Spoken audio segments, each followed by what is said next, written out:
also, this is the election of a lifetime, because more than any one candidate or policy, what's at stake is the American dream.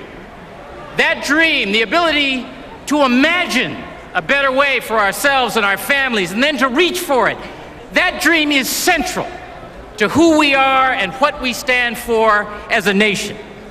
Whether that dream endures for another generation depends on you and me, but it also depends on who leads us. In Massachusetts, we know Mitt Romney. By the time he left office, Massachusetts was 47th in the nation in job creation during better economic times, and household income in our state was declining. He cut education deeper than anywhere else in America. Roads and bridges were crumbling, business taxes were up, and business confidence was down. Our clean energy potential was stalled, and we had a structural budget deficit. Mitt Romney talks a lot about all the things he's fixed. I can tell you, Massachusetts was not one of them.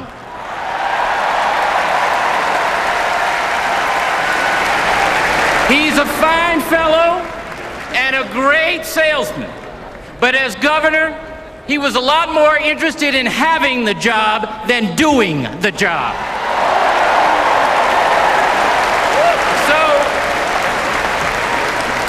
So when I came to office, we set out on a different course, investing in ourselves and our future. And today, Massachusetts leads the nation in economic competitiveness, student achievement, healthcare coverage, life sciences and biotech, energy efficiency, and veteran services. Today,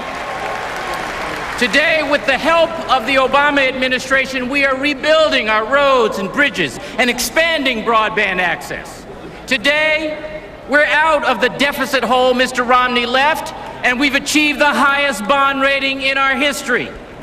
Today, with labor at the table, we've made the reforms in our pension and benefit systems, our schools, our transportation system, and more that Mr. Romney only talked about. And today in Massachusetts, you can marry whomever you love.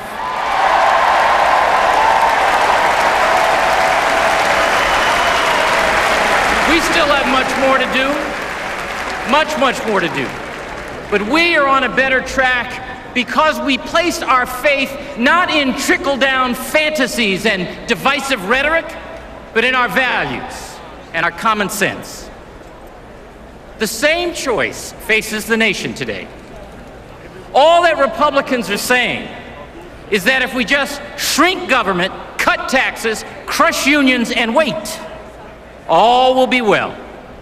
Never mind that those are the very policies that got us into recession to begin with.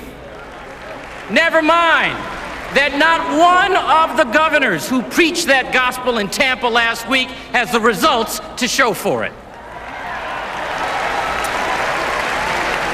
But we Democrats, we owe America more than a strong argument for what we are against.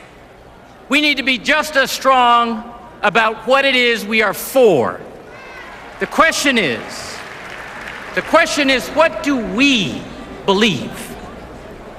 Well, we believe in an economy that grows opportunity out to the middle class and the disenfranchised, not just up to the well-connected. We believe that freedom means keeping government out of our most private affairs, including out of a woman's decision whether to keep an unwanted pregnancy and everybody's decision about whom to marry.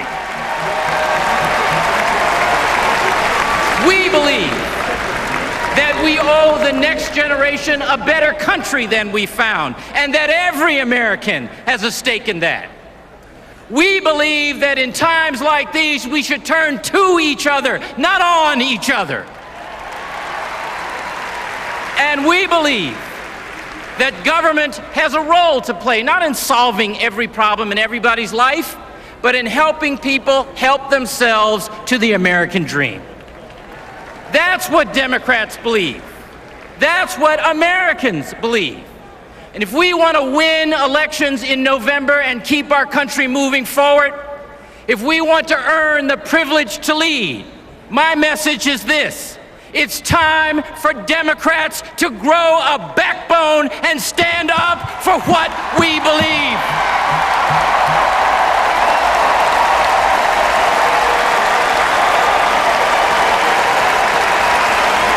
Quit waiting.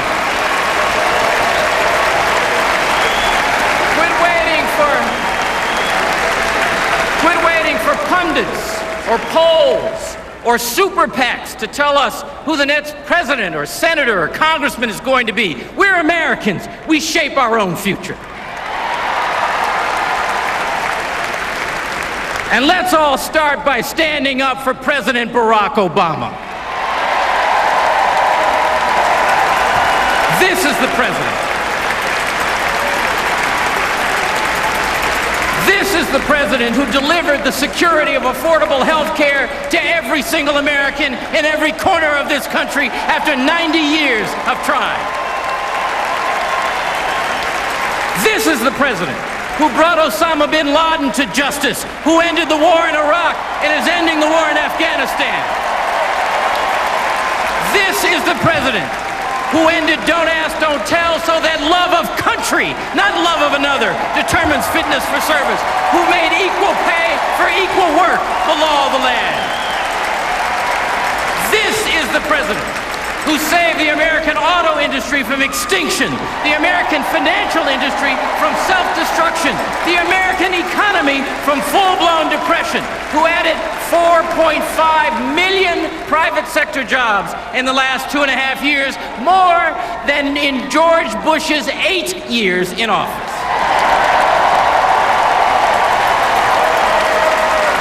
My friends, the list of accomplishments is long, impressive, and barely told.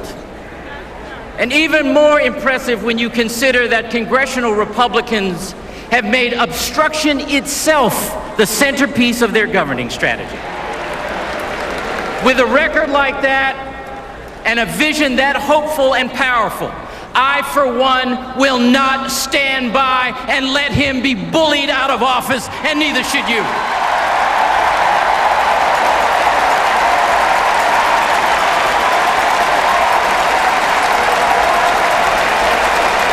I want you to be clear. What's at stake is real. It's real. The Orchard Gardens Elementary School in Boston was in trouble.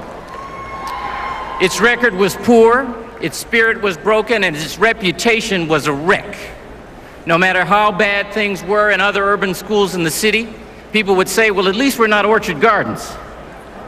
Today, thanks to a host of new tools, many enacted with the help of the Obama administration, Orchard Gardens is turning itself around. Teaching standards and accountabilities are higher. The school day is longer and filled with experiential learning, art, exercise, and music.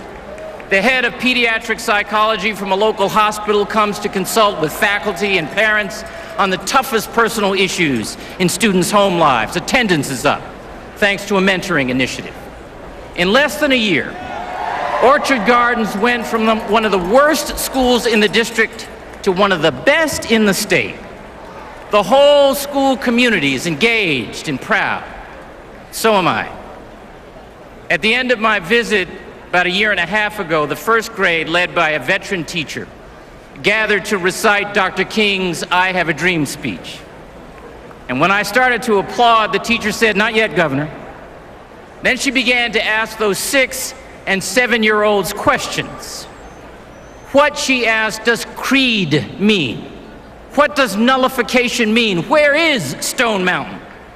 And as the hands of those 6- and 7-year-olds shot up, I realized that she had taught the children not just to memorize that speech, but to understand it. See, today's Republicans and their nominee for president tell us that those first graders are on their own to deal with their poverty, with ill-prepared young parents, maybe who speak English as a second language, with an underfunded school, with neighborhood crime and blight, with no access to nutritious food, and no place for their mom to cash a paycheck, with a job market that needs skills they don't have, with no way to pay for college. But those Orchard Gardens kids should not be left on their own. Those children are America's children too, yours and mine.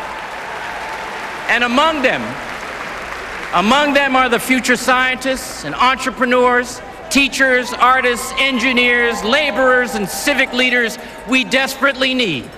For this country to rise, they must rise. And they and their cause must have a champion in the White House. That champion is Barack Obama. That cause is the American dream. Let's fight for that. Let's canvass and phone bank and get out the vote for that. Let's go tell everyone we meet that when the American dream is on the line, we want Barack Obama in charge. Thank you so much. God bless.